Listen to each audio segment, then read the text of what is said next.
শাকিব খানের সঙ্গে আপনার ছবি এটা চাই। আমিও শুনেছি, এটা আমাকে অনেকে বলেছে যে সাকিব ভাইয়ের সাথে আমাকে একটা মানায়। সেই ফিলিংসটা উনি আসলে এত সুন্দর, ওনার সাথে যে কোনো সুন্দর মেয়েকে মানাবে। আমি যদি একটু সুন্দর হয়ে থাকি বা আমার ফেসটা আসলে একটু বাঙালি টাইপের ফেস নাই, একটু বাইরের কান্ট্রির মতো একটু, হ্যাঁ।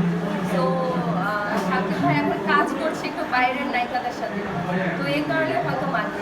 ছবিতে মানে আপনার কলিগসরা বা আপনার ফ্যান্সরা কিন্তু আপনার সঙ্গে কোন নায়িকার মিল খুঁজে পায়?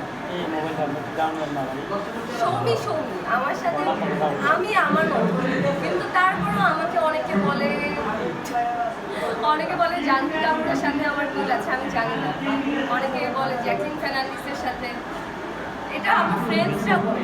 এক এক সময় আসলে আমার এক একটা গেট আপের উপর হয়তো লাগে, কিন্তু আমার কাছে মনে হয় আমি আমার মতো।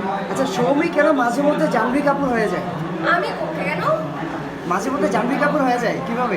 আমার জাহ্নবী কাপুরকে ভালো লাগে, আমি জাহ্নবী কাপুরকে অ্যাডমায়ার করি, কিন্তু আমি জাহ্নবী কাপুরের মতো তো হই না। এটা আমাকে অনেকে বলে যে আমাকে জাহ্নবী কাপুরের মতো লাগে, বাট মাশাআল্লাহ জাহ্নবী কাপুর আমার থেকে আরো অনেক বেশি, ওর ফিগার খুব সুন্দর, ও দেখতে আরো অনেক সুন্দর। আমার জাহ্নবী কাপুর একটা লাইফস্টাইল লিড করে, আমরা বাংলাদেশে চাইলে ওই লাইফস্টাইল লিড করতে পারবো না। ওর পিছে 15-20 জন থাকে, আমার পিছে বড় জোর একজন থাকে। ওকে, আমাদের প্রয়াত সুপার